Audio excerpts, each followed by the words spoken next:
Hi. Hi. Oh. Sorry. Oh, you know how it is. Yeah. Hi everyone. Hi. Hi. Hi, Hi. hi, hi, hi, Hi. hi, Hi. Hi. Hi. Hi. Hi. hi. Happy holidays, everyone. Happy holidays. We're gonna read Jeremy. Jeremy? Jeremy. Jeremy. Oh, so true. Once again, we have two stories. And it's gonna be a fun little time. And I feel like these are pretty tame. I think there's anything specific we need to worry about. We've removed the naughty language. We've This is removed true. the sexual innuendos. Yeah. It's completely PG-13. I mean, we're not even 13. It's completely... Do you guys have G? Yeah. General Yeah, audience. that's what we're going for here. Well, no, let's stick with PG-13. No, I think this is like baby sensory video content. Oh, wow. You know what? You're so right. Thank you. Yeah. All those beautiful lawyers. No, that's not correct. Oh, they're not lawyers. No, not quite. All of our hard detective work can, will, should, and must be replaced by some spinning fruit. Yeah. It's basically the same. It's the same. It's the same. It's interchangeable. It's not even a problem. I'm doing some Cocomelon shit to you. Yeah. Right now. Or we will be in a few minutes. Yeah. You ready for the Cocomelon to happen to you? Are you ready? Oh, are you ready? Also worth noting that, it is, what, 10 or 11 days until, Mr. Sherlock Holmes is free to the world? Well, I believe it's... let me do some really so fast math that's happening lightning fast. I'm not hesitating at all. It's like 2.5 hours until midnight on Eastern time. Yeah. And then it'll be 10 days. No, that's not true. Because that'll be December 31st, right? Yeah. The day after that. 11 days. Okay. 11 days. I was right the first time. Well, 11 days and 2.5 hours. Yeah. Ooh. Sorry. I heard a rustle. Oh, shit. You know when there's a creature? Yeah, like a... Yeah. Yeah, like a beast. Yeah. Anyway, this fucking bird. Sorry. It's like a car alarm. Jeez. Thank you again to, bar Tumblr user giant - goldfish for, our beautiful faces. Always so important. If you don't know how to spell that, you can look on the YouTube VOD for the last stream. This is true also. I trust, your wonderful viewers to be able to spell goldfish, but you're right. We've established they're little babies. Oh shit, they're babies! We're Cocomelon, fuck. Okay. Oh, I shouldn't say fuck in front of the babies. No, it's okay, they need to learn. They need to learn! Anyway, yeah, we got 2 stories for you tonight. We got Charles Augustus Milverton and the Blue Carbuncle. And it's gonna be fun. Okay. Thank you, Pandora. Hey, Pandora!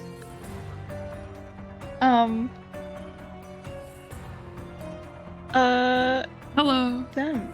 Hi! Huh? Hello!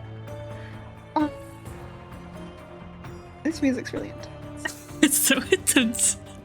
And nothing's happening yet. Nothing's happening. Shows the pre-stream playlist. Shut up. Don't look at me. Do we have anything else to say? Stay safe, I guess. Stay safe. Everyone survive. Get cozy. Get fucking cozy. Get fucking cozy. You're ready to be relaxed and entertained, but also relaxed. But both of them simultaneously. Yeah. You understand? Oh, hot chocolate. Oh, hot chocolate. Maybe not a hot chocolate.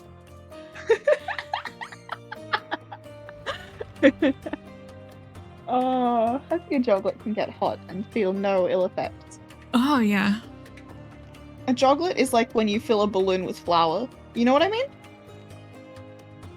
I can picture it. Yeah. You squeeze it. No. What?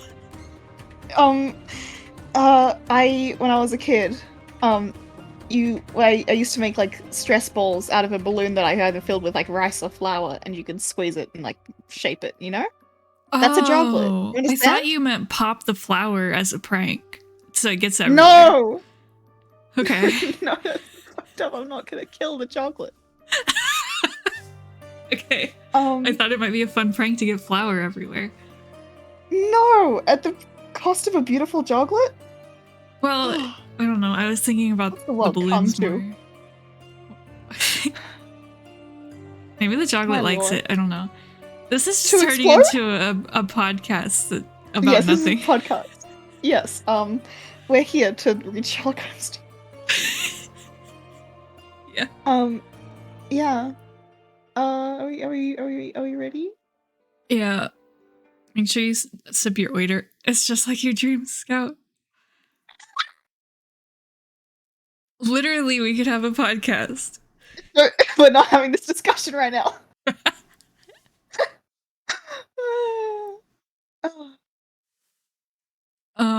Okay, are we ready? I realize I have to start because I'm Watson. Yes, you're John H. Watson. Mm-hmm. I'm so scared. You're so scared and brave, though. Yeah, okay. Ready? Let's... Sorry. Yeah. We did Yeah, our for sure. vocal warm-ups too long ago. I've forgotten how to be Watson. Oh. You got Okay, this. I'm ready. I'm shifting into Watson mode Oh. as we speak. This is not Watson voice. Hold on. But I'm going to say that this is Charles Augustus Melverton as myself. Charles Augustus Melverton. And now, it is years since the incidents of which I speak took place, and yet it is with diffidence that I allude to them. For a long time, even with the utmost discretion and reticence, it would have been impossible to make the facts public. But now the principal person concerned is beyond the reach of human law, and with due suppression the story may be told in such fashion as to injure no one. It records an absolutely unique experience in the career both of Mr. Sherlock Holmes and of myself. The reader will excuse me if I conceal the date or any other fact by which he might trace the actual occurrence. We had been out for one of our evening rambles, Holmes and I, and had returned about 6 o'clock on a cold, frosty winter's evening. As Holmes turned up the lamp, the light fell upon a card on the table. He glanced at it, and then, with an ejaculation of disgust, threw it on the floor. I picked it up and read, Charles Augustus Milverton, Appledore Towers, Hampstead, Agent. Who is he? The worst man in London. Is anything on the back of the card? Will call at 6:30 CAM. He's about due. Do you feel a creeping, shrinking sensation, Watson, when you stand before the serpents in the zoo and see the slithery, gliding, venomous creatures, with their deadly eyes and their wicked, flattened faces? Well, that's how Milverton impresses me. I've had to do with 50 murderers in my career, but the worst of them never gave me the repulsion which I have for this fellow. And yet, I can't get out of doing business with him. Indeed, he is here at my invitation. But who is he? I'll tell you, Watson. He's the king of all the blackmailers. Heaven help the man, and still more the woman, whose secret and reputation come into the power of Milverton. With a smiling face and a heart of marble, he will squeeze and squeeze until he has drained them dry. The fellow was a genius in his way and would have made his mark in some more savoury trade. His method is as follows. He allows it to be known that he is prepared to pay very high sums for letters which compromise people of wealth and position. He receives these wares not only from treacherous valets or maids, but frequently from genteel ruffians who have gained the confidence and affection of trusting women. He deals with no miserly hand. I happen to know that he paid £700 to a footman for a note 2 lines in length, and that the ruin of a noble family was the result. Everything which is in the market goes to Milverton, and there are hundreds in this great city who turn white at his name. No one knows where his grip may fall, for he is far too rich and far too cunning to work from hand to mouth. He will hold a card back for years in order to play it at the moment when the stake is best worth winning. I have said that he is the worst man in London, and I would ask you how could one compare the ruffian who in hot blood bludgeons his mate with this man who methodically and at his leisure tortures the soul and wrings the nerves in order to add to his already swollen money bags? I had seldom heard my friend speak with such intensity of feeling. But surely the fellow must be within the grasp of the law.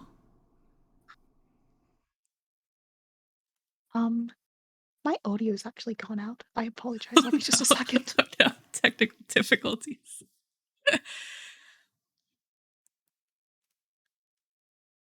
Sorry about that, folks. It might happen again. It's okay, this happens. Yeah. Also, okay, there we go. Sorry, I think my internet broke for a second. Everything's fine. Oh. Where were we at? I said the fellow must be within the grasp of the law. Okay, thank you so much. I apologize. Technically, no doubt, but practically not. What would it profit a woman, for example, to get him a few months' imprisonment if her own ruin must immediately follow? His victims dare not hit back. If ever he blackmailed an innocent person, then indeed we should have him, but he is as cunning as the evil one. No, we must find other ways to fight him.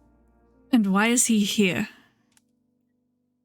Because an illustrious client has placed her piteous case in my hands. It's the Lady Eva Blackwell, the most beautiful debutante of last season. She is to be married in a fortnight to the Earl of Dovercourt.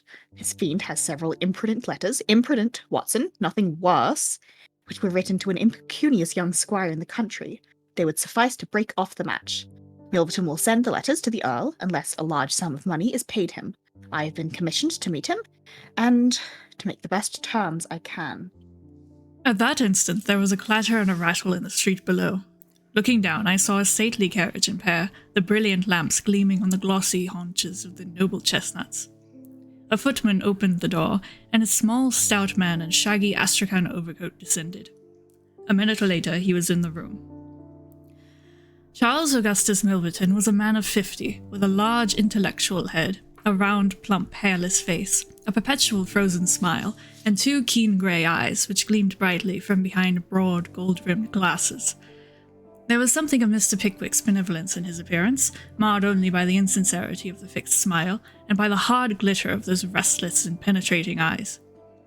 His voice was as smooth and suave as his countenance, as he advanced with a plump little hand extended, murmuring his regret for having missed us at his first visit. Holmes disregarded the outstretched hand, and looked at him with a face of granite. Milverton's smile broadened. He shrugged his shoulders, removed his overcoat, folded it with great deliberation over the back of a chair, and then took a seat. This gentleman, is it discreet? Is it right? Sir Watson is my friend and partner. Very good, Mr. Holmes. It is only in your client's interest that I protested. The matter is so very delicate. Dr. Watson has already heard of it. Then we can proceed to business. You say that you are acting for the Lady Eva. Has she empowered you to accept my terms? What are your terms? £7,000. And the alternative? My dear sir, it is painful for me to discuss it, but if the money is not paid on the 14th, there certainly will be no marriage on the 18th. His insufferable smile was more complacent than ever. Holmes thought for a little. You appear to me to be taking matters too much for granted. I am, of course, familiar with the contents of these letters. My client will certainly do what I may advise. I shall counsel her to tell her future husband the whole story and to trust his generosity. You evidently do not know the Earl. From the baffled look upon Holmes's face, I could see clearly that he did. What harm is there in the letters? They are sprightly, very sprightly. The lady was a charming correspondent, but I can assure you that the Earl of Dovercourt would fail to appreciate them. However, since you think otherwise, we will let it rest at that. It is purely a matter of business. If you think that it is in the best interests of your client that these letters should be placed in the hands of the Earl, then you would indeed be foolish to pay so large a sum of money to regain them. He rose and seized his astrakhan coat. Holmes was grey with anger and mortification. Wait a little. You go too fast. We should certainly make every effort to avoid scandal in so delicate a matter. Milverton relapsed into his chair. I was sure that she would see it in that light. At the same time, Lady Eva is not a wealthy woman. I assure you that £2,000 would be a drain upon her resources, and that the sum you name is utterly beyond her power. I beg, therefore, that you will moderate your demands, and that you will return the letters at the price I indicate, which is, I assure you, the highest that you can get. Milverton's smile broadened, and his eyes twinkled humorously. I am aware that what you say is true about the lady's resources. At the same time, you must admit that the occasion of a lady's marriage is a very suitable time for her friends and relatives to make some little effort upon her behalf. They may hesitate as to an acceptable wedding present. Let me assure them that this little bundle of letters would give more joy than all the candelabra and butter dishes in London. It is impossible. Dear me, how unfortunate! I cannot help thinking that ladies are ill-advised in not making an effort. Look at this.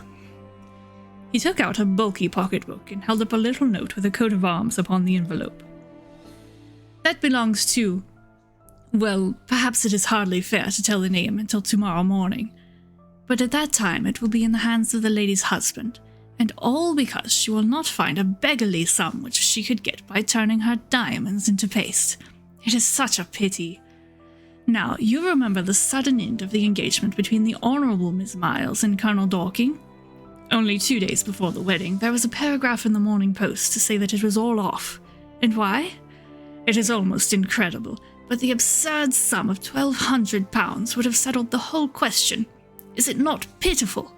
And here I find you, a man of sense, boggling about terms, when your client's future and honour are at stake. You surprise me, Mr. Holmes. What I say is true. The money cannot be found. Surely it is better for you to take the substantial sum which I offer than to ruin this woman's career, which can profit you in no way. There you make a mistake, Mr. Holmes. An exposure would profit me indirectly to a considerable extent. I have 8 or 10 similar cases maturing. If it was circulated among them that I had made a severe example of the Lady Eva, I should find all of them much more open to reason. You see my point. Holmes sprang from his chair. Behind him, Watson. Don't let him out. Now, sir, let us see the contents of that notebook. Milverton had glided as quick as a rat to the side of the room and stood with his back against the wall, turning the front of his coat and exhibiting the butt of a large revolver which projected from the inside pocket. Mr. Holmes, I have been expecting you to do something original. This has been done so often, and what good has ever come from it? I assure you that I am armed to the teeth, and I am perfectly prepared to use my weapons, knowing that the law will support me. Besides, your supposition that I would bring the letters here in a notebook is entirely mistaken. I would do nothing so foolish. And now, gentlemen, I have 1 or 2 little interviews this evening, and it is a long drive to Hampstead.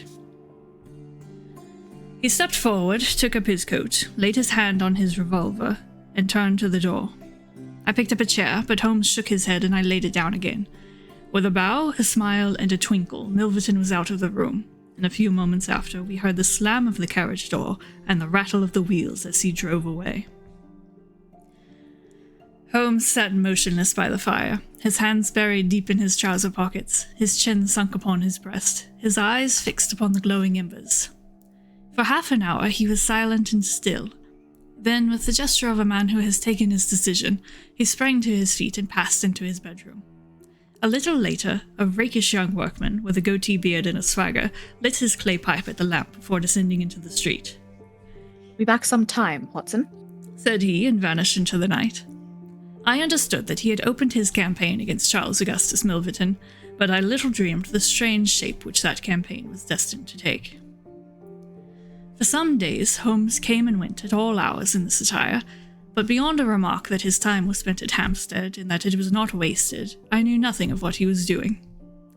At last, however, on a wild, tempestuous evening, when the wind screamed and rattled against the windows, he returned from his last expedition, and having removed his disguise, he sat before the fire and laughed heartily in his silent, inward fashion.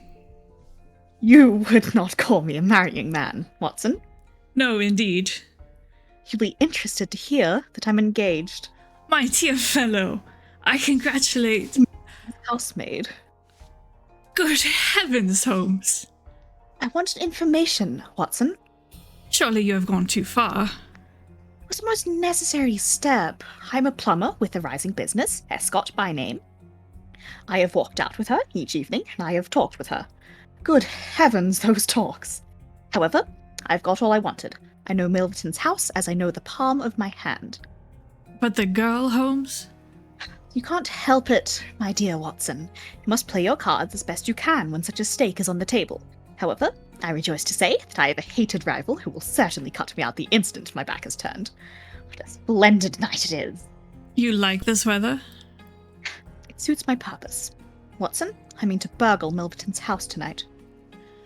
I had a catching of the breath, and my skin went cold at the words, which were slowly uttered in a tone of concentrated resolution. As a flash of lightning in the night shows up in an instant every detail of a wild landscape, so at one glance I seemed to see every possible result of such an action. A detection, the capture, the honoured career ending in irreparable failure and disgrace. My friend himself lying at the mercy of the odious Milverton. For heaven's sake, Holmes, think what you are doing. My dear fellow, I have given it every consideration. I am never precipitate in my actions, nor would I adopt so energetic, and indeed so dangerous a course if any other were possible. Let us look at the matter clearly and fairly. I suppose that you will admit that the action is morally justifiable, though technically criminal. To burgle his house is no more than to forcibly take his pocketbook, an action in which you were prepared to aid me. I turned it over in my mind. Yes, it is morally justifiable, so long as our object is to take no articles save those which are used for an illegal purpose. Exactly. Since it is morally justifiable, I have only to consider the question of personal risk. Surely a gentleman should not lay much stress upon this, when a lady is in most desperate need of his help. You will be in such a false position. Well, that is part of the risk. There is no other possible way of regaining these letters. The unfortunate lady has not the money, and there are none of her people in whom she could confide. Tomorrow is the last day of grace, and unless we get the letters tonight, this villain will be as good as his word and will bring about her ruin. I must, therefore, abandon my client to her fate, or I must play this last card. Between ourselves, Watson, it's a sporting duel between this fellow Milverton and me. He had, as you saw, the best of the first exchanges, but my self-respect and my reputation are concerned to fight it to a finish. Well, I don't like it, but I suppose it must be. When do we start?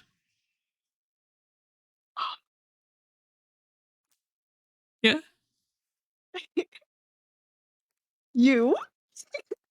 You are not coming. Then you are not going. I give you my word of honour, and I never broke it in my life, that I will take a cab straight to the police station and give you away unless you let me share this adventure with you. You can't help me. How do you know that? You can't tell what may happen. Anyway, my resolution is taken. Other people besides you have self-respect, and even reputations. Holmes had looked annoyed, but his brow cleared and he clapped me on the shoulder. Well, well, my dear fellow, be it so. We have shared the same room for some years, and it would be amusing if we ended by sharing the same cell. You know, Watson, I don't mind confessing to you that I have always had an idea that I would have made a highly efficient criminal. This is the chance of my lifetime in that direction. See here. He took a neat little leather case out of a drawer, and opening it, he exhibited a number of shining instruments. This is a first-class, up-to-date burgling kit with nickel-plated jemmy, diamond-tipped glass cutter, adaptable keys, and every modern improvement which the march of civilization demands. Here, too, is my dark lantern. Everything is in order. Have you a pair of silent shoes? I have rubber-soled tennis shoes. Excellent. And a mask? I can make a couple out of black silk. I can see that you have a strong, natural turn for this sort of thing. Very good. Do you make the masks? We shall have some cold supper before we start. It is now 9:30. At 11, we shall drive as far as Church Row. It is a quarter of an hour's walk from there to Appledore Towers. We shall be at work before midnight. Milverton is a heavy sleeper and retires punctually at 10:30. With any luck, we should be back here by 2 with the Lady Eva's letters in my pocket. Holmes and I put on our dress clothes so that we might appear to be two theatre-goers homeward bound. In Oxford Street, we picked up a hansom and drove to an address in Hampstead. Here we paid off our cab, and with our greatcoats buttoned up, for it was bitterly cold and the wind seemed to blow through us, we walked along the edge of the heath. The business that needs delicate treatment. These documents are contained in a safe in the fellow's study, and the study is in the anteroom of his bedchamber. On the other hand, like all these stout little men who do themselves well, he's a plethoric sleeper. Agatha, that's my fiancée, says that it is a joke in the servants' hall that it's impossible to wake the master. He has a secretary who is devoted to his interests and never budges from the study all day. That's why we're going at night. Then he has a beast of a dog which roams the garden. I met Agatha late the last 2 evenings, and she locks the brute up so as to give me a clear run. This is the house, the big one in its own grounds. Through the gate, now to the right among the laurels. We might put on our masks here, I think. You see, there is not a glimmer of light in any of the windows, and everything is working splendidly. With our black silk face coverings, which turned us into two of the most truculent figures in London, we stole up to the silent, gloomy house. A sort of tiled veranda extended along one side of it, lined by several windows and 2 doors. That's his bedroom. This door opens straight into the study. It would suit us best, but it is bolted as well as locked, and we should make too much noise getting in. Come round here. There's a greenhouse which opens into the drawing room. The place was locked, but Holmes removed a circle of glass and turned the key from the inside. An instant afterwards, he had closed the door behind us, and we had become felons in the eyes of the law. The thick, warm air of the conservatory and the rich, choking fragrance of exotic plants took us by the throat. He seized my hand in the darkness and led me swiftly past banks of shrubs which brushed against our faces. Holmes had remarkable powers, carefully cultivated, of seeing in the dark. Still holding my hand in one of his, he opened a door, and I was vaguely conscious that we had entered a large room in which a cigar had been smoked not long before. He felt his way among the furniture, opened another door, and closed it behind us. Putting out my hand, I felt several coats hanging from the wall, and I understood that I was in a passage. We passed along it, and Holmes very gently opened a door upon the right-hand side. Something rushed out at us, and my heart sprang into my mouth, but I could have laughed when I realized that it was the cat. A fire was burning in this new room, and again the air was heavy with tobacco smoke. Holmes entered on tiptoe, waited for me to follow, and then very gently closed the door. We were in Milverton's study, and a portiere at the farther side showed the entrance to his bedroom. It was a good fire, and the room was illuminated by it. Near the door I saw the gleam of an electric switch, but it was unnecessary, even if it had been safe, to turn it on. At one side of the fireplace was a heavy curtain which covered the bay window we had seen from outside. On the other side was the door which communicated with the veranda. A desk stood in the center, with a turning chair of shining red leather. Opposite was a large bookcase, with a marble bust of Athena on the top. In the corner, between the bookcase and the wall, there stood a tall green safe, the firelight flashing back from the polished brass knobs upon its face. Holmes stole across and looked at it. Then he crept to the door of the bedroom and stood with slanting head listening intently. No sound came from within. Meanwhile, it had struck me that it would be wise to secure our retreat through the outer door, so I examined it. To my amazement, it was neither locked nor bolted. I touched Holmes on the arm, and he turned his masked face in that direction. I saw him start, and he was evidently as surprised as I. I don't like it. Can't quite make it out. Anyhow, we have no time to lose. Can I do anything? Yes, stand by the door. If you hear anyone come, bolt it on the inside and we can get away as we came. If they come the other way, we can get through the door if our job is done, or hide behind these window curtains if it is not. Do you understand? I nodded and stood by the door. My first feeling of fear had passed away, and I thrilled now with a keener zest than I had ever enjoyed when we were the defenders of the law instead of its defiers. The high object of our mission, the consciousness that it was unselfish and chivalrous, the villainous character of our opponent, all added to the sporting interest of the adventure. Far from feeling guilty, I rejoiced and exulted in our dangers. With a glow of admiration, I watched Holmes unrolling his case of instruments and choosing his tool with the calm, scientific accuracy of a surgeon who performs a delicate operation. I knew that the opening of safes was a particular hobby with him, and I understood the joy which it gave him to be confronted with this green and gold monster, the dragon which held in its maw the reputations of many fair ladies. Turning up the cuffs of his dress coat, he had placed his overcoat on a chair, Holmes laid out 2 drills, a jemmy, and several skeleton keys. I stood at the center door with my eyes glancing at each of the others, ready for any emergency, though indeed my plans were somewhat vague as to what I should do if we were interrupted. For half an hour, Holmes worked with concentrated energy, laying down one tool, picking up another, handling each with the strength and delicacy of the trained mechanic. Finally, I heard a click. The broad green door swung open, and inside I had a glimpse of a number of paper packets, each tied, sealed, and inscribed. Holmes picked one out, but it was as hard to read by the flickering fire, and he drew out his little dark lantern, for it was too dangerous, with Milverton in the next room, to switch on the electric light. Suddenly I saw him halt, listen intently, and then in an instant he had swung the door of the safe to, picked up his coat, stuffed his tools into the pockets, and darted behind the window curtain, motioning me to do the same. It was only when I had joined him there that I heard what had alarmed his quicker senses. There was a noise somewhere within the house. A door slammed in the distance. Then a confused, dull murmur broke itself into the measured thud of heavy footsteps rapidly approaching. They were in the passage outside the room. They paused at the door. The door opened. There was a sharp snick as the electric light was turned on. The door closed once more, and the pungent reek of a strong cigar was borne to our nostrils. Then the footsteps continued backward and forward, within a few yards of us. Finally, there was a creak from a chair, and the footsteps ceased. Then a key clicked in a lock, and I heard the rustle of papers. So far I had not dared to look out, but now I gently parted the division of the curtains in front of me and peeped through. From the pressure of Holmes's shoulder against mine, I knew that he was sharing my observations. Right in front of us, and almost within our reach, was the broad, rounded back of Milverton. It was evident that we had entirely miscalculated his movements, that he had never been to his bedroom, but that he had been sitting up in some smoking or billiard room in the farther wing of the house, the windows of which we had not seen. His broad, grizzled head, with its shining patch of baldness, was in the immediate foreground of our vision.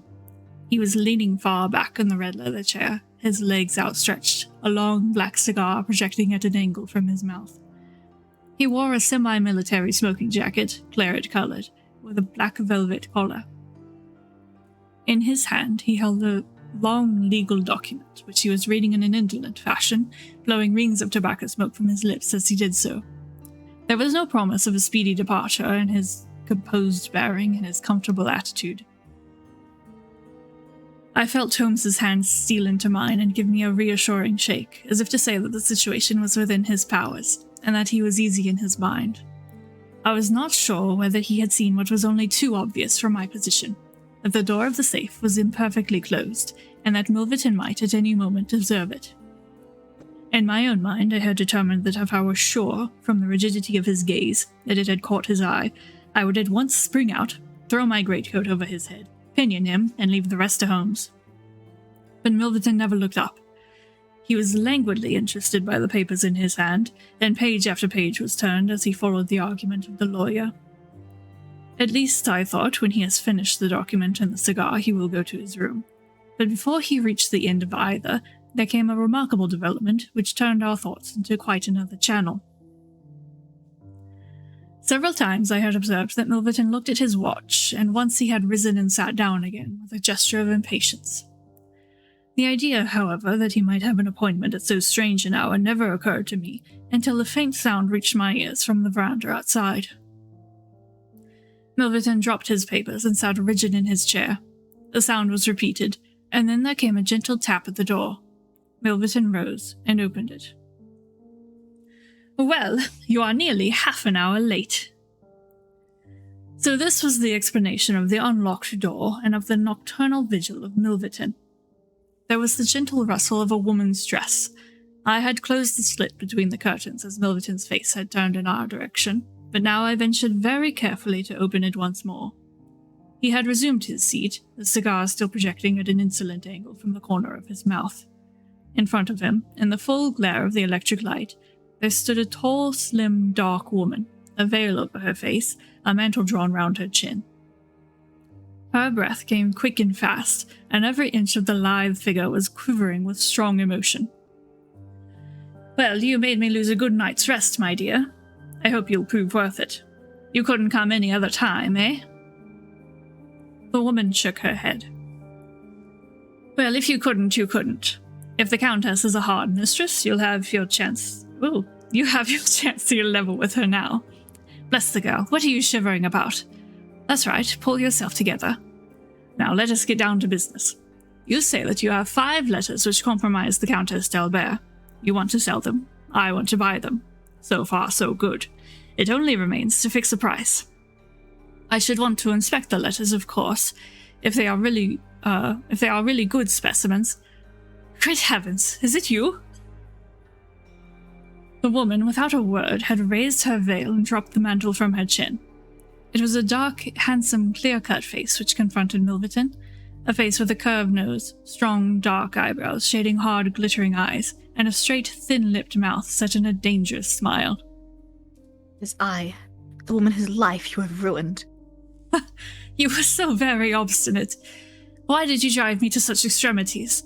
I assure you I wouldn't hurt a fly of my own accord, but every man has his business, and what was I to do? I put the price well within your means. You would not pay." "So you sent the letters to my husband, and he, the noblest gentleman that ever lived, a man whose boots I was never worthy to lace, you broke his gallant heart and died. No, he broke his gallant heart and died. You remember? You remember that last night? When I came through that door, I begged and prayed you for mercy, and you laughed in my face as you were trying to laugh now, only your coward heart cannot keep your lips from twitching. Yes, you never thought to see me here again, but it was that night which taught me how I could meet you face to face and alone. Well, Charles Milverton, what have you to say?" "Don't imagine that you can bully me. I have only to raise my voice and I could call my servants and have you arrested. But I will make allowance for your natural anger. Leave the room at once as you came, and I will say no more." The woman stood with her hand buried in her bosom, and the same deadly smile on her thin lips. "You will ruin no more lives as you have ruined mine. You will wring no more hearts as you have wrung mine. I will free the world of a poisonous thing. Take that, you hound!"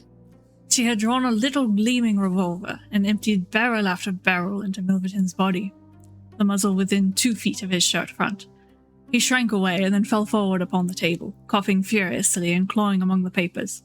Then he staggered to his feet, received another shot, and rolled upon the floor. "You've done me!" he cried, and lay still. The woman looked at him intently and ground her heel into his upturned face. She looked again, but there was no sound or movement. I heard a sharp rustle, the night air blew into the heated room, and the Avenger was gone. No interference upon our part could have saved the man from his fate, but as the woman poured bullet after bullet into Milverton's shrinking body, I was about to spring out when I felt Holmes's cold, strong grasp upon my wrist. I understood the whole argument of that firm, restraining grip, that it was no affair of ours, that justice had overtaken a villain, that we had our own duties and our own objects, which were not to be lost sight of. But hardly had the woman rushed from the room when Holmes, with swift, silent steps, was over at the other door. He turned the key in the lock. At the same instant, we heard voices in the house and the sound of hurrying feet. The revolver shots had roused the household. With perfect coolness, Holmes slipped across to the safe, filled his 2 arms with bundles of letters, and poured them all into the fire. Again and again he did it until the safe was empty.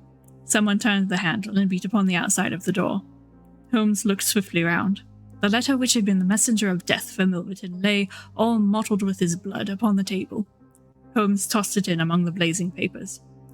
Then he drew the key from the outer door, passed through after me, and locked it on the outside. This way, Watson. We can scale the garden wall in this direction. I could not have believed that an alarm could have spread so swiftly. Looking back, the huge house was one blaze of light. The front door was open, and figures were rushing down the drive. The whole garden was alive with people, and one fellow raised a view hello as we emerged from the veranda and followed hard at our heels. Holmes seemed to know the grounds perfectly, and he threaded his way swiftly among a plantation of small trees. I close at his heels, and our foremost pursuer panting behind us. It was a 6-foot wall which barred our path, but he sprang to the top and over. As I did the same, I felt the hand of the man behind me grab at my ankle, but I kicked myself free and scrambled over a grass-strewn coping. I fell upon my face among some bushes, but Holmes had me on my feet in an instant, and together we dashed away across the huge expanse of Hampstead Heath. We had run 2 miles, I suppose, before Holmes at last halted and listened intently. All was absolute silence behind us. We had shaken off our pursuers, and were safe. We had breakfasted and were smoking our morning pipe on the day after the remarkable experience which I have recorded, when Mr. Lestrade of Scotland Yard, very solemn and impressive, was ushered into our modest sitting room. "Good morning, Mr. Holmes. Good morning. May I ask if you are very busy just now?" Not too busy to listen to you. "I thought that perhaps, if you had nothing particular on hand, you might care to assist us in a most remarkable case which occurred only last night at Hampstead." Dear me, what was that? "A murder. A most dramatic and remarkable murder. I know how keen you are upon these things, and I would take it as a great favour if you would step down to Appledore Towers and give us the benefit of your advice. It is no ordinary crime. We have had our eyes upon this Mr. Milverton for some time, and between ourselves, he was a bit of a villain. He is known to have held papers which he used for blackmailing purposes. These papers have all been burned by the murderers. No article of value was taken, as it is probable that the criminals were men of good position, whose sole object was to prevent social exposure." Criminals. Plural? Yes, there were 2 of them. They were as nearly as possible captured red-handed. We have their footmarks, we have their description. It's 10 to 1 that we trace them. The first fellow was a bit too active, but the second was caught by the undergardener and only got away after a struggle. He was a middle-sized, strongly built man. Square jaw, thick neck, moustache, a mask over his eyes. Rather vague. My, it might be a description of Watson. It's true. It might be a description of Watson. Well, I'm afraid I can't help you, Lestrade. The fact is that I knew this fellow Milverton, that I considered him one of the most dangerous men in London, and that I think there are certain crimes which the law cannot touch, and which, therefore, to some extent, justify private revenge. No, it's no use arguing. I have made up my mind. My sympathies are with the criminals, rather than with the victim, and I will not handle this case. Holmes had not said one word to me about the tragedy which we had witnessed, but I observed all the morning that he was in his most thoughtful mood, and he gave me the impression, from his vacant eyes and his abstracted manner, of a man who is striving to recall something to his memory. We were in the middle of our lunch when he suddenly sprang to his feet. By Jove, Watson, I've got it! Take your hat, come with me. He hurried at his top speed down Baker Street and along Oxford Street until we had almost reached Regent Circus. Here, on the left hand, there stands a shop window filled with photographs of the celebrities and beauties of the day. Holmes's eyes fixed themselves upon one of them, and following his gaze I saw the picture of a regal and stately lady in court dress, with a high diamond tiara upon her noble head. I looked at that delicately curved nose, at the marked eyebrows, at the straight mouth, and the strong little chin beneath it. Then I caught my breath as I read the time-honored title of the great nobleman and statesman whose wife she had been. My eyes met those of Holmes, and he put his finger to his lips as we turned away from the window. Yay! That was the adventure of Charles Augustus Milton. Everyone have fun. Did you have fun? Have fun. I really like this one. It's so. I mean, it's got everything, you know. Yeah. Holding hands, murder. Yeah. Oh yeah. What else do you need? Yeah. Also, I mean, it's justified murder. Yeah, right. It's cool murder. It's Yeah, cool like murder that rules. Yeah, it rules. Charles Augustus Milton. Yeah, so true. Literally. Well, we take a couple minutes, so everyone can get a little sippy and such, and then we come back for Blue Carbuncle. Ooh,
hi. Hello.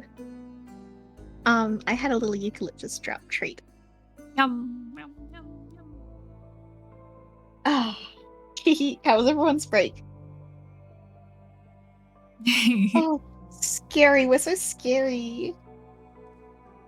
Scariest guys in the world. Scary. Oh, everyone let me know if my audio sounds a bit fucked up. I turned my fan on. I mean, you sound so normal. Thank you. It is seasonably warm. Ooh. Whoa. There's a truck. Nice. One moment. You know how it is in 1800s London with trucks. Yeah, they got internal combustion engines out the wazoo. Yeah. Famously.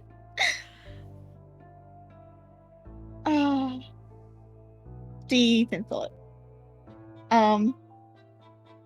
Yeah, so next up we got the Blue Carbuncle, which is gonna be the last story. It's our little Christmas treat for you.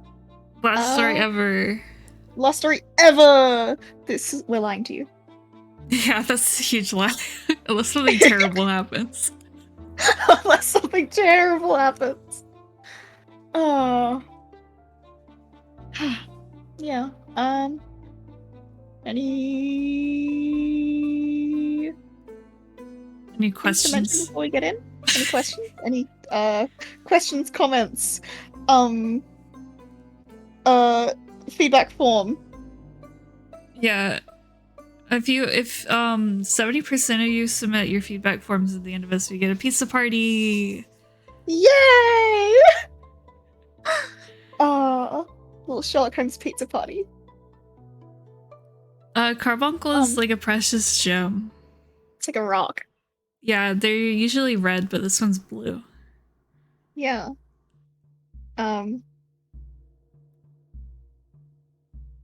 Yeah, it's, the thing about a carbuncle, it's, Yeah. it technically means something specific, but in the olden days, they just were like, it's red, so it's a carbuncle, which means that calling something the blue carbuncle is extremely funny. No, yeah. It's the one thing it needs to be. Yeah. Oh. I think a carbuncle is also a boil. I apologize. I was about to say that, yeah. That's not what this is about, though. There are no No. boils, as far as I know. There are no boils. Maybe it just doesn't get mentioned. It's subtext. Yeah. They all have boils in this adventure. Oh, so sad for them. Yeah. It's quite chilly. I feel like that would make your boils hurt. I don't know. We should just talk about I don't know. I've never had a boil. I've also never had a boil. Anyway.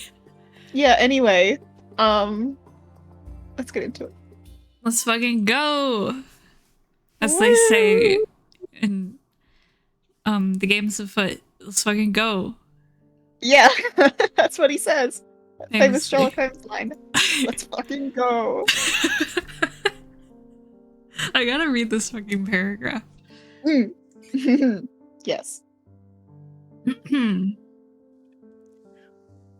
I had called upon my friend Sherlock Holmes upon the second morning after Christmas, with the intention of wishing him the compliments of the season. He was lounging upon the sofa in a purple dressing gown, a pipe rack within his reach upon the right, and a pile of crumpled morning papers, evidently newly studied, near at hand. Beside the couch was a wooden chair, and on the angle of the back hung a very seedy and disreputable hard felt hat, much the worse for wear, and cracked in several places. A lens and a forceps lying upon the seat of the chair suggested that the hat had been suspended in this manner for the purpose of examination. You are engaged. Perhaps I interrupt you. Not at all. I am glad to have a friend with whom I can discuss my results. The matter is a perfectly trivial one, but there are points in connection with it which are not entirely devoid of interest and even of instruction.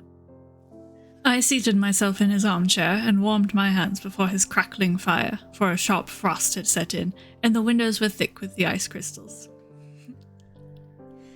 I suppose that, homely as it looks, this thing has some deadly story linked onto it. That it is the clue which will guide you in the solution of some mystery and the punishment of some crime. No, no crime. Only one of those whimsical little incidents which will happen when you have 4 million human beings all jostling each other within the space of a few square miles. Amid the action and reaction of so dense a swarm of humanity, every possible combination of events may be expected to take place, and many a little problem will be presented which may be striking and bizarre without being criminal. We've already had experience of such. So much so that of the last 6 cases which I have added to my notes, 3 have been entirely free of any legal crime. Precisely. You allude to my attempt to recover the Irene Adler papers, to the singular case of Miss Mary Sutherland, and to the adventure of the man with the twisted lip. Well, I have no doubt that this small matter will fall into the same innocent category. You know Peterson, the commissioner? Yes, It's to him that this trophy belongs. it is his hat. No, he found it. Its owner is unknown. I beg that you will look upon it not as a battered billycock, but as an intellectual problem.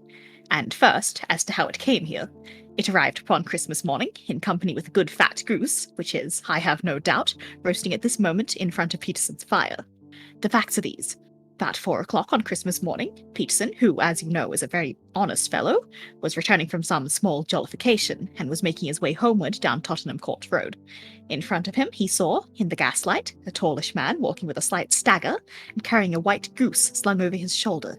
As he reached the corner of Goodge Street, a row broke out between this stranger and a little knot of roughs. On one of the latter knocked off the man's hat, on which he raised his stick to defend himself, and, swinging it over his head, smashed the shop window behind him.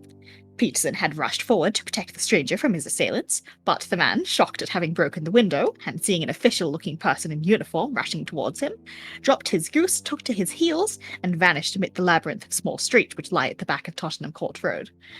The roughs had also fled at the appearance of Peterson, so that he was left in possession of the field of battle, and also of the spoils of victory in the shape of this battered hat and a most unimpeachable Christmas goose. Which surely he restored to their owner. My dear fellow, there lies the problem.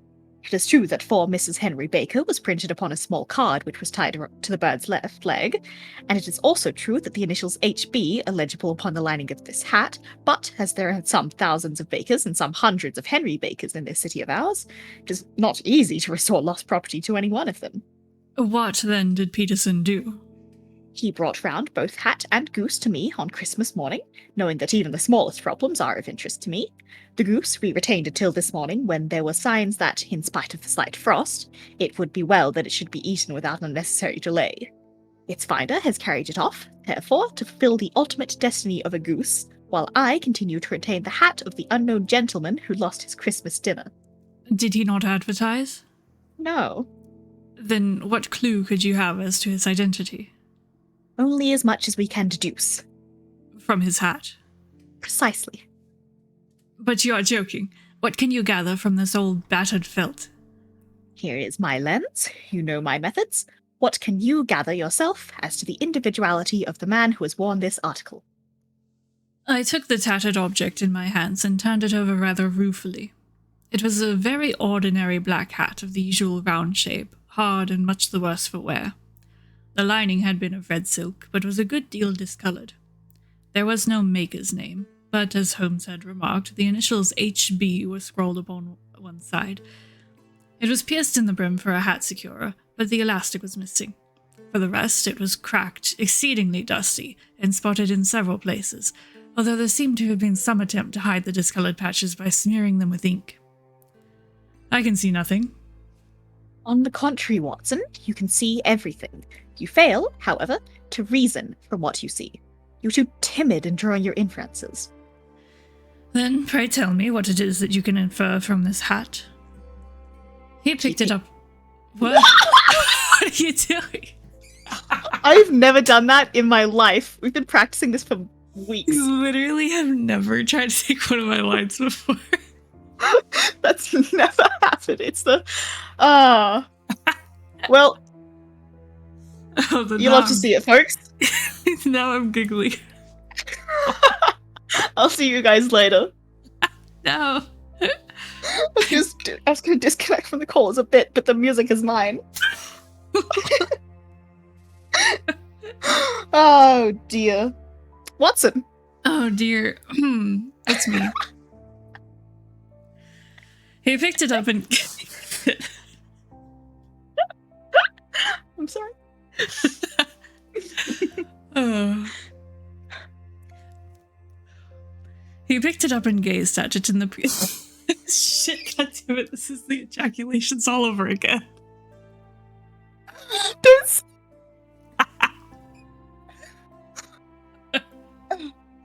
We're grown up.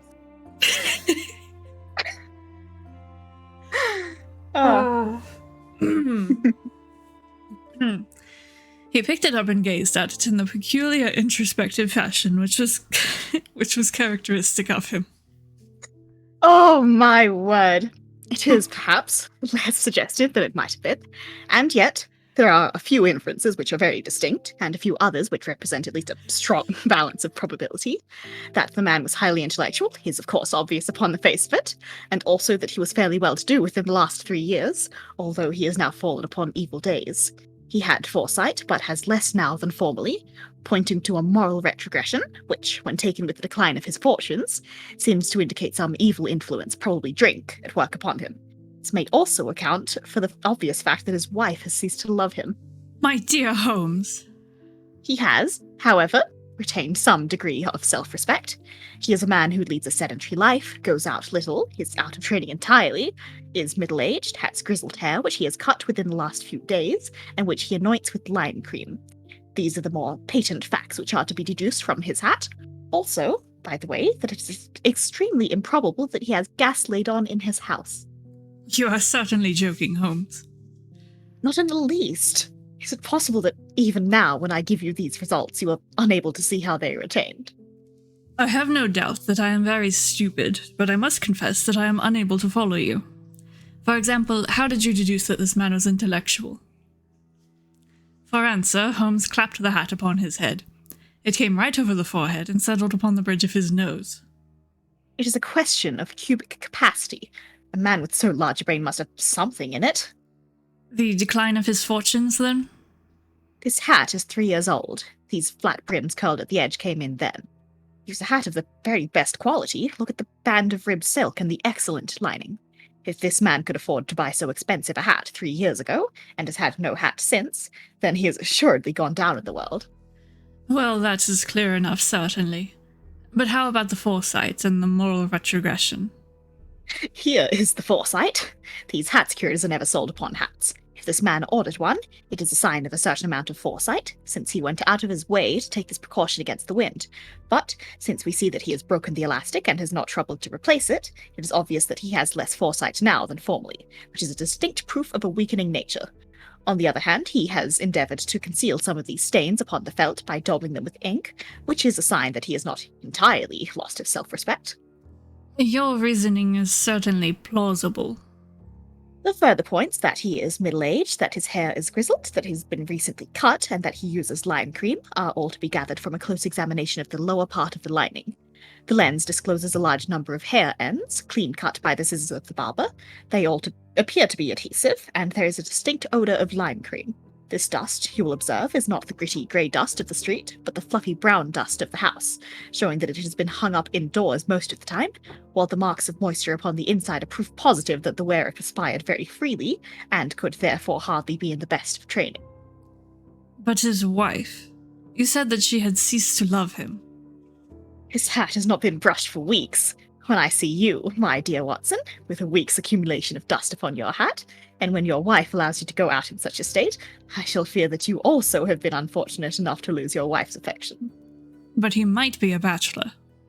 Nay, he was bringing home the goose as a peace offering to his wife. Remember the card upon the bird's leg? You have an answer to everything. But how on earth do you deduce that the gas is not laid on in his house? One tallow stainel.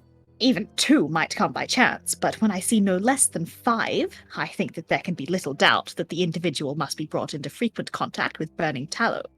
Walks upstairs at night, probably with his hat in one hand and a guttering candle in the other. Anyhow, he never got tallow stains from a gas jet. Are you satisfied? Well, it is very ingenious. But since, as you said just now, there has been no crime committed and no harm done, save the loss of a goose, all this seems to be rather a waste of energy.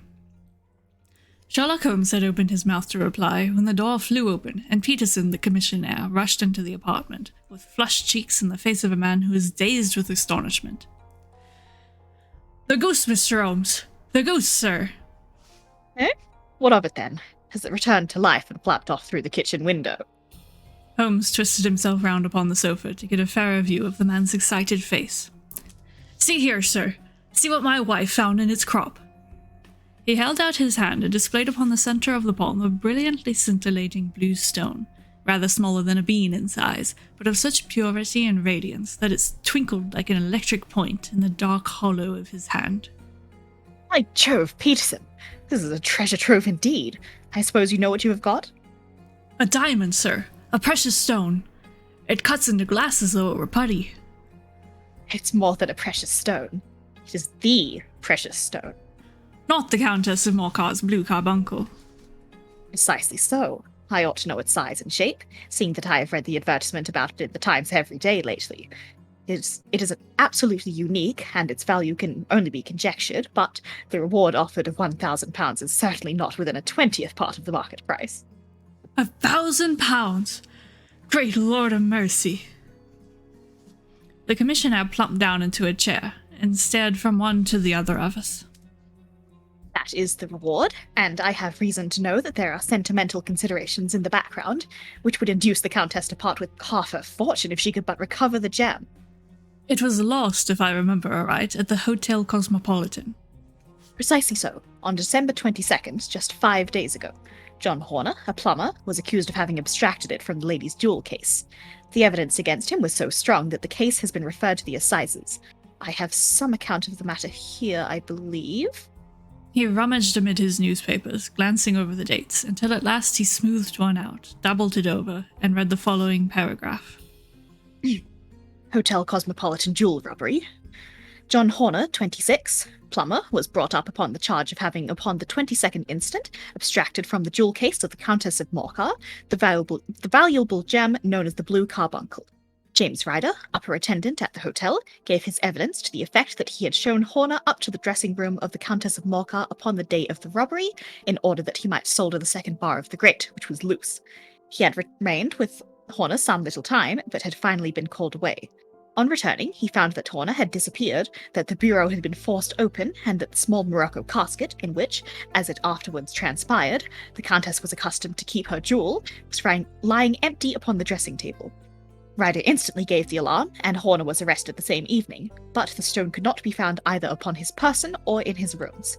Catherine Cusack, maid to the Countess, deposed to having heard Ryder's cry of dismay upon discovering the robbery, and to having rushed into the room where she found matters as described by the last witness. Inspector Bradstreet, B Division, gave evidence as to the arrest of Horner, who just struggled frantically and protested his innocence in the strongest terms. Evidence of a previous conviction for robbery having been given against the prisoner, the magistrate refused to deal summarily with the offence, but referred it to the assizes. Horner, who had shown signs of intense emotion during the proceedings, fainted away at the conclusion and was carried out of court. So much for the police court. The question for us now to solve is the sequence of events leading from a rifled jewel case at one end to the crop of a goose in Tottenham Court Road at the other. You see, Watson, our little deductions have suddenly assumed a much more important and less innocent aspect. Here is the stone. The stone came from the goose, and the goose came from Mr. Henry Baker, the gentleman with the bad hat and all the other characteristics with which I have bored you. So, now we must set ourselves very seriously to finding this gentleman and ascertaining what part he has played in this little mystery. To do this, we must try the simplest means first, and these lie undoubtedly in an advertisement in all the evening papers. If this fails, I shall have recourse to other methods. What will you say? Give me a pencil and that slip of paper. Now then, found at the corner of Goodge Street, a goose and a black felt hat. Mr. Henry Baker can have the same by applying at 6:30 this evening at 221B Baker Street. That is clear and concise. Very. But will he see it? Well, he is sure to keep an eye on the papers, since to a poor man the loss was a heavy one. He was clearly so scared by his mischance in breaking the window and by the approach of Peterson that he thought of nothing but flight. But since then he must have bitterly regretted the impulse which caused him to drop his bird. Then again, the introduction of his name will cause him to see it, for everyone who knows him will direct his attention to it. Here you are, Peterson. Run down to the advertising agency and have this put in the evening papers. In which, sir? Oh, in the Globe, Star, Pall Mall, St. James, Evening News, Standard, Echo, and any others that occur to you. Very well, sir. And the stone? Ah, yes, I shall keep the stone, thank you. And I say, Peterson, just buy a goose on your way back, and leave it here with me, for we must have one to give to this gentleman in place of the one which your family is now devouring. When the commissioner had gone, Holmes took up the stone and held it against the light. It's a bonny thing. Just see how it glints and sparkles. Of course, it is a nucleus and focus of crime. Every good stone is. They are the devil's pet baits. In the larger and older deeds, every facet may stand for a bloody deed. Jules? This stone is not yet 20 years old. It was found in the banks of the Amoy River in southern China, and is remarkable in having every characteristic of the carbuncle, save that it is blue in shade instead of ruby red. In spite of its youth, it has already a sinister history. There have been 2 murders, a vitriol throwing, a suicide, and several robberies brought about for the sake of this 40-grain weight of crystallized charcoal. You would think that so pretty a toy would be a purveyor to the gallows and the prison. I'll lock it up in my strongbox now, and drop a line to the Countess to say that we have it. Do you think that this man Horner is innocent? I cannot tell. Well then, do you imagine that this other one, Henry Baker, had anything to do with the matter? Which is, I think, much more likely that Henry Baker is an absolutely innocent man who had no idea that the bird which he was carrying was of considerably more value than if it were made of solid gold. That, however, I shall determine by a very simple test, if we have an answer to our advertisement. And you can do nothing until then? Nothing. In that case, I shall continue my professional round.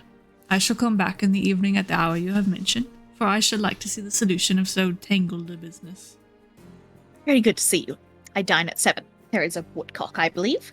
By the way, in view of recent occurrences, perhaps I ought to ask Mrs. Hudson to examine its crop.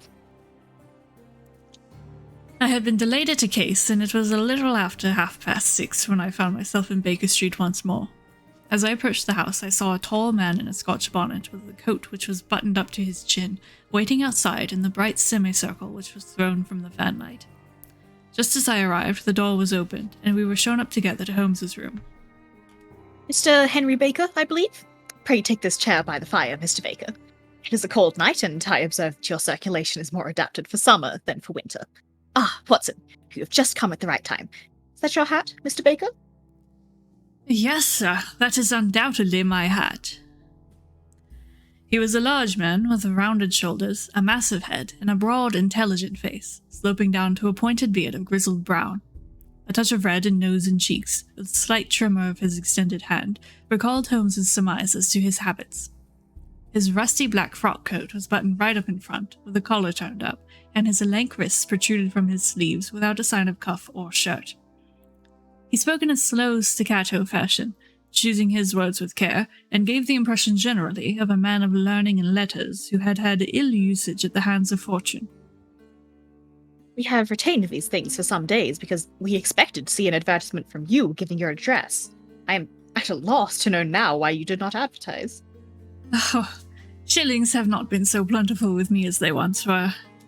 I had no doubt that the gang of roughs who assaulted me had carried off both my hat and the bird. I did not care to spend more money in a hopeless attempt at recovering them. Very naturally. By the way, about the bird, we were compelled to eat it. To eat it? Yes, it would have been of no use to anyone had we not done so.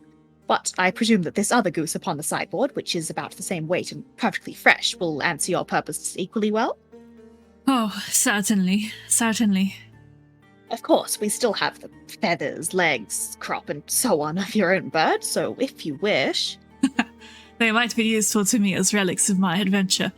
But beyond that, I can hardly see what use the disjecta membra of my late acquaintance are going to be to me.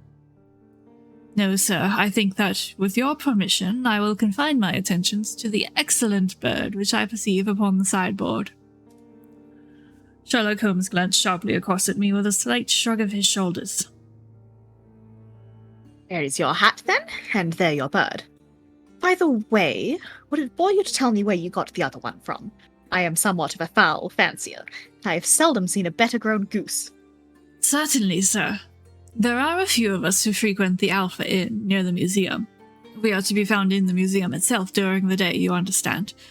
This year, our good host, Windigate by name, instituted a goose club, by which, on consideration of some few pence every week, we were each to receive a bird at Christmas. My pence were duly paid, and the rest is familiar to you. I am much indebted to you, sir, for a Scotch bonnet is fitted neither to my years nor my gravity. With a comical pomposity of manner, he bowed solemnly to both of us and strode off upon his way. So much for Mr. Henry Baker. It is quite certain that he knows nothing whatever about the matter. You hungry, Watson? Not particularly. Then, I suggest that we turn our dinner into a supper and follow up this clue while it is still hot. By all means. It was a bitter night, so we drew on our ulsters and wrapped cravats about our throats. Outside, the stars were shining coldly in a cloudless sky, and the breath of the passers-by blew out into smoke like so many pistol shots. Our footfalls rang out crisply and loudly as we swung through the Doctor's Quarter, Wimpole Street, Harley Street, and so through Wigmore Street into Oxford Street. In a quarter of an hour, we were in Bloomsbury at the Alpha Inn, which is a small public house at the corner of one of the streets which runs down into Holborn. Holmes pushed open the door of the private bar and ordered 2 glasses of beer from the ruddy-faced, white-aproned landlord. Your beer should be excellent if it is as good as your geese. My geese? Yes, I was speaking only half an hour ago to Mr. Henry Baker, who is a member of your goose club. Ah, yes, I see. But you see, sir, them's not our geese. Indeed. Whose then? Well, I got the 2 dozen from a salesman in Covent Garden. Indeed. I know some of them. Which was it? Breckenridge's his name? Ah, I don't know him. Well, here's your good health, landlord, and prosperity to your house. Good night. Now for Mr. Breckenridge. Remember, Watson, that though we have so homely a thing as a goose at one end of this chain, we have at the other a man who will certainly get 7 years penal servitude unless we can establish his innocence. It is possible that our inquiry may but confirm his guilt, but in any case we have a line of investigation which has been missed by the police, and which a singular chance has placed into our hands. Let us follow it out to the bitter end. Faces to the south then, and quick march. We passed across Holborn, down Indal Street, and so through a zigzag of slums to Covent Garden Market. One of the largest stalls bore the name of Breckenridge upon it, and the proprietor, a horsey-looking man with a sharp face and trim side whiskers, was helping a boy to put up the shutters. Good evening. It's cold night. The salesman nodded and shot a questioning glance at my companion. Sold out of geese, I see. Let you have 500 tomorrow morning. That's no good. Well, there are some on the stall with the gas flare. Ah, but I was recommended to you. Who by? The landlord at the Alpha. Oh, yes. I sent him a couple of dozen. Fine birds they were, too. Now, what did you get them from? To my surprise, the question provoked a burst of anger from the salesman. Now then, mister, what are you driving at? Let's have it straight now. It is straight enough. I should like to know who sold you the geese which you supplied to the Alpha. Well, then I shan't tell you. So now. Oh, it is a matter of no importance, but I don't know why you should be so warm over such a trifle. Warm? You'd be as warm, maybe, if you were as pestered as I am. When I pay good money for a good article, there should be an end of the business. But it's, where are the geese, and who did you sell the geese to, and what will you take for the geese? One would think they were the only geese in the world to hear the fuss that is made over them. Well, I have no connection with any other people who have been making inquiries. But if you won't tell us, the bet is off, that is all. But I'm always ready to back my opinion on a matter of fowls, and I have a fiver on it that the bird I ate is country bred. Well, then you've lost your fiver, for it's town bred. It's nothing of the kind. I say it is. I don't believe it. You think you know more about fowls than I, who have handled them ever since I was a nipper. I tell you, all those birds that went to the Alpha were town-bred. Never persuade me to believe that. Will you bet, then? It's merely taking your money, for I know that I am right, but I'll have a sovereign on with you just to teach you not to be obstinate. Bring me the books, Bill. The small boy brought round a small, thin volume and a great greasy-backed one, laying them out together beneath the hanging lamp. Now then, Mr. Cocksure, I thought that I was out of geese, but before I finish, you'll find that there is still one left in my shop. You see this little book? Well? That's the list of the folk from whom I buy. You see? Well, then here on this page are the country folk, and the numbers after their names are where their accounts are in the big ledger. Now then, you see this other page in red ink? Well, that is a list of my town suppliers. Now look at that third name. Just read it out to me. Mrs. Oakshott, 117 Brixton Road, 249. Right so. Now turn that up in the ledger. Here you are. Mrs. Oakshott, 117 Brixton Road, egg and poultry supplier. Now then, what's the last entry? December 22nd, 24 geese at 7 shillings and 6pence. Quite so. There you are. And underneath? Sold to Mr. Windigate of the Alpha at 12 shillings. What have you to say now? Sherlock Holmes looked deeply chagrined. He drew a sovereign from his pocket and threw it down upon the slab, turning away with the air of a man whose disgust is too deep for words. A few yards off, he stopped under a lamppost and laughed in the hearty, noiseless fashion which was peculiar to him. When you see a man with whiskers of that cut and the pink end protruding out of his pocket, you can always draw him by a bet. I dare say that if I had put £100 down in front of him, that man would not have given me such complete information as was drawn from him by the idea that he was doing me on a wager. Well, Watson, we are, I fancy, nearing the end of our quest, and the only point which remains to be determined is whether we should go on to this Mrs. Oakshott tonight, or whether we should reserve it for tomorrow. It is clear from what that surly fellow said that there are others besides ourselves. We're anxious about the matter, and I should... His remarks were suddenly cut short by a loud hubbub which broke out from the stall which we had just left. Turning round, we saw a little rat-faced fellow standing in the centre of the circle of yellow light which was thrown by the swinging lamp, while Breckenridge the salesman, framed in the door of his stall, was shaking his fist fiercely at the cringing figure. "I've had enough of you and your geese. I wish you were all at the devil together. If you come pestering me any more with your silly talk, I'll set the dog at you. You bring Mrs. Oakshott here, and I'll answer her. But what have you to do with it? Did I buy the geese off you?" "No, but one of them was mine all the same." "Well, then ask Mrs. Oakshott for it." "She told me to ask you." "Well, you can ask the King of Prussia for all I care. I've had enough of it. Get out of this." He rushed fiercely forward, and the inquirer flitted away into the darkness. This may save us a visit to Brixton Road. Come with me, and we'll see what is to be made of this fellow. Striding through the scattered knots of people who lounged round the flaring stalls, my companion speedily overtook the little man and touched him upon the shoulder. He sprang round, and I could see in the gaslight that every vestige of colour had been driven from his face. "Who are you, then? What do you want?" You will excuse me, but I could not help overhearing the questions which you put to the salesman just now. I think that I could be of assistance to you. "You? Who are you? How could you know anything of the matter?" My name is Sherlock Holmes. It is my business to know what other people don't know. "But you could know nothing of this?" Excuse me, I know everything of it. You are endeavouring to trace some geese which were sold by Mrs. Oakshott of Brixton Road to a salesman named Breckenridge, by him in turn to Mr. Windigate of the Alpha, and by him to his club, of which Mr. Henry Baker is a member. "Oh, sir, you are the very man whom I have longed to meet. I can hardly explain to you how interested I am in this matter." Sherlock Holmes had oh.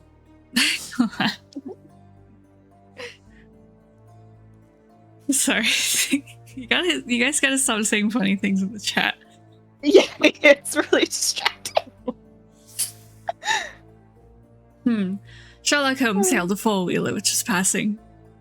In that case, we had better discuss it in a cosy room rather than in this windswept marketplace. But pray tell me, before we go farther, who it is that I have the pleasure of assisting. My name is John Robinson. No. The real name. It is always awkward doing business with an alias. A flush sprang to the white cheeks of the stranger. Well, then, my real name is James Ryder. Precisely so, head attendant at the Hotel Cosmopolitan. Pray step into the cab, and I shall soon be able to tell you everything which you would wish to know. The little man stood glancing from one to the other of us with half-frightened, half-hopeful eyes, as one who is not sure whether he is on the verge of a windfall or of a catastrophe. Then he stepped into the cab, and in half an hour we were back in the sitting room at Baker Street. Nothing had been said during our drive, but the high, thin breathing of our new companion, and the claspings and unclaspings of his hands, spoke of the nervous tension within him. Here we are. The fire looks very seasonable in this weather. You look cold, Mr. Ryder. Pray take the basket chair. I will just put on my slippers before we settle this little matter of yours. Now then, you want to know what became of those geese? Yes, sir. Or, rather, I fancy, of that goose. It was one bird, I imagine, in which you were interested, white, with a black bar across the tail. Oh, sir, can you tell me where it went to? It came here. Here? Yes, a most remarkable bird it proved. I don't wonder that you should take an interest in it. It laid an egg after it was dead. The bonniest, brightest little blue egg that ever was seen. I have it here in my museum. Our visitor staggered to his feet and clutched the mantelpiece with his right hand. Holmes unlocked his strong box and held up the blue carbuncle, which shone out like a star with a cold, brilliant, many-pointed radiance. Ryder stood glaring with a drawn face, uncertain whether to claim or to disown it. Game's up, Ryder. Hold up, man, he'll be in the fire. Give him an arm back into his chair, Watson. He's not got blood enough to go in for felony with impunity. Give him a dash of brandy. So, now he looks a little more human. What a shrimp it is, to be sure. For a moment he had staggered and nearly fallen, but the brandy brought a tinge of colour into his cheeks, and he sat staring with frightened eyes at his accuser. I have almost every link in my hands, and all the proofs which I could possibly need, so there is little in which you need to tell me. Still, that little may as well be cleared up to make the case complete. You had heard, Ryder, of this blue stone of the Countess of Morcar's? It was Catherine Cusack who told me of it. I see, her ladyship's a waiting maid. Well, the temptation of sudden wealth so easily acquired was too much for you, as it has been for better men before you. But you were not very scrupulous in the means you used. It seems to me, Ryder, there is the making of a very pretty villain in you. You knew that this man Horner, the plumber, had been concerned in some such matter before, and that suspicion would rest the more readily upon him. What did you do then? You made some small job in my lady's room, you and your confederate, Cusack, and then you managed that he should be the man sent for. Then, when he had left, you rifled the jewel case, raised the alarm, and had this unfortunate man arrested. You then... Ryder threw himself down suddenly upon the rug and clutched at my companion's knees. For God's sake, have mercy! Think of my father, of my mother. It would break their hearts. I never went wrong before. I never will again. I swear it. I'll swear it on a Bible. Oh, don't bring it into court. For Christ's sake, don't. Get back into your chair. It is very well to cringe and crawl now, but you thought little enough of this poor Horner in the dock for a crime which he knew nothing. I will fly, Mr. Holmes. I will leave the country, sir. Then the charge against him will break down. We will talk about that. And now, let us hear a true account of the next act. How came the stone into the goose, and how came the goose into the open market? Tell us the truth, for there lies your only hope of safety. I will tell you it just as it happened, sir. When Horner had been arrested, it seemed to me that it would be best for me to get away with the stone at once, for I did not know at what moment the police might not take it into their heads to search me in my room. There was no place about the hotel where it would be safe. I went out as if on some commission, and I made for my sister's house. She had married a man named Oakshott and lived in Brixton Road, where she fattened fowls for the market. All the way there, every man I met seemed to me to be a policeman or a detective, and for all that it was a cold night, the sweat was pouring down my face before I came to the Brixton Road. My sister asked me what was the matter, and why I was so pale, but I told her that I had been upset by the jewel robbery at the hotel. Then I went into the backyard and smoked a pipe, and wondered what it would be best to do. I had a friend once called Maudsley who went to the bad and has just been serving his time in Pentonville. One day he had met me and fell into talk about the ways of thieves and how they could get rid of what they stole. I knew that he would be true to me, for I knew one or two things about him, so I made up my mind to go right on to Kilburn where he lived and take him into my confidence. He would show me how to turn the stone into money, but how to get to him in safety. I thought of the agonies I had come through. I thought of the agonies I had gone through in coming from the hotel. I might at any moment be seized and searched, and there would be the stone in my waistcoat pocket. I was leaning against the wall at the time and looking at the geese which were waddling about round my feet, and suddenly an idea came into my head which showed me how I could beat the best detective that ever lived. My sister had told me some weeks before that I might have the pick of her geese for a Christmas present, and I knew that she was always as good as her word. I would take my goose now, and in it I would carry my stone to Kilburn. There was a little shed in the yard, and behind this I drove one of the birds, a fine big one, white, with a barred tail. I caught it, and prying its bill open, I thrust the stone down its throat as far as my finger could reach. The bird gave a gulp, and I felt the stone pass along its gullet and down into its crop. But the creature flapped and struggled, and out came my sister to know what was the matter. As I turned to speak to her, the brute broke loose and fluttered off among the others. Whatever were you doing with that bird, Jem? Well, you said you'd give me one for Christmas, and I was feeling which was the fattest. Oh, we've set yours aside for you. Jem's bird, we call it. It's the big white one over yonder. There's 26 of them, which makes one for you, and one for us, and 2 dozen for the market. Thank you, Maggie. But if it is all the same to you, I'd rather have that one I was handling just now. The other is a good 3 pounds heavier. We fattened it expressly for you. Never mind. I'll have the other, and I'll take it now. Oh, just as you like. Which is it you want, then? That white one with the barred tail, right in the middle of the flock. Oh, very well. Kill it and take it with you. Well, I did what she said, Mr. Holmes, and I carried the bird all the way to Kilburn.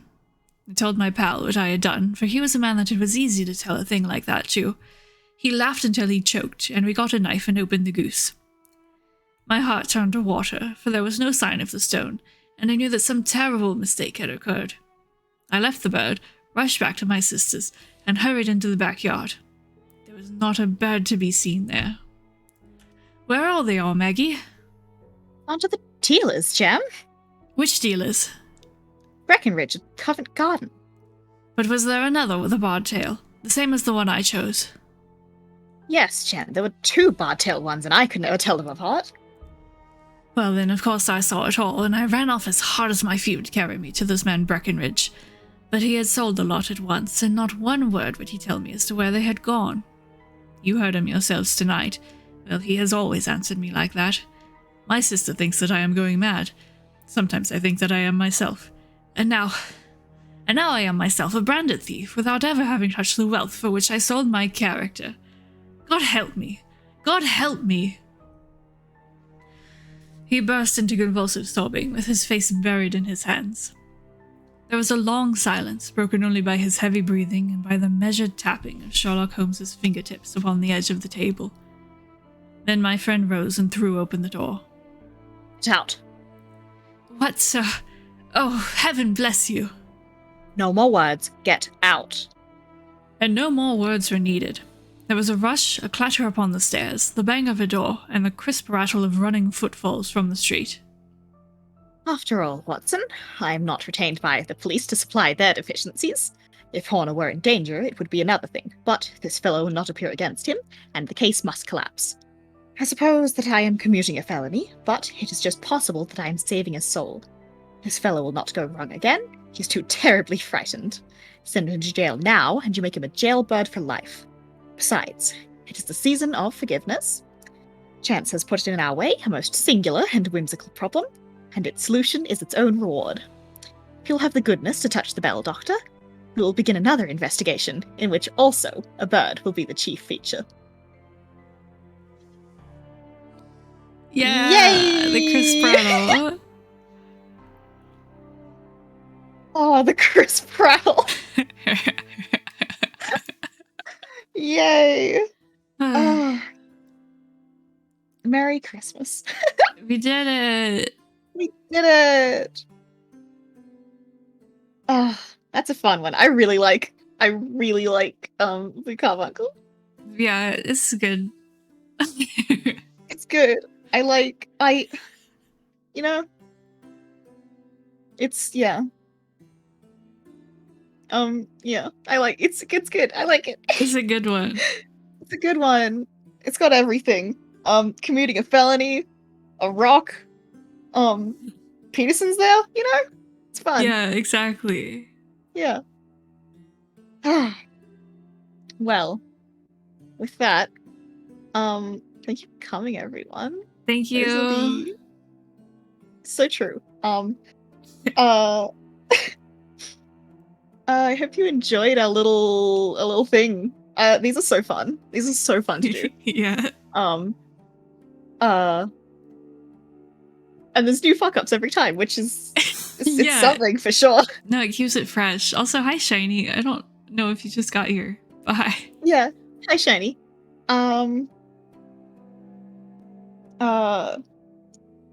Yeah, we're gonna keep doing these. Dan, should we say when the next one is? Yeah, we can go ahead and say it. Whatever. Yeah? Yeah. Well, in that case, the next time we do this is going to be, on the, I believe, for you lot, it'll be the 6th of January? Yeah. Yeah, for Sherlock Holmes's birthday! This bitch being born. Yeah, he's been born. Yeah, so we're gonna have a little birthday celebration for him. Yeah. Which will be fun. Yeah. Yeah. So I hope everyone looks forward to that. Oh. Oh, Are you going to visit him? oh wow. Oh, visit him. Have a nice time. Have a nice time with him. Yeah, have a nice time with Sherlock Holmes. There is a Sherlock Holmes museum in London. So true. They might even be doing something for his birthday. If you have the time, that might be cool. If you're interested. Oh my god. Yeah, that'll be fun on his birthday. Anyway, do you have any other points, Dana? I don't know anything. I see. Well, Sorry. in that case, I guess we should wrap up. Oh, Yeah? Shiny, thank you. Oh, Yeah. Sorry, that really got me. Yeah, he's a train. The train. Oh, well, yeah. Thanks for listening, everyone. Thank I'm you. Frack.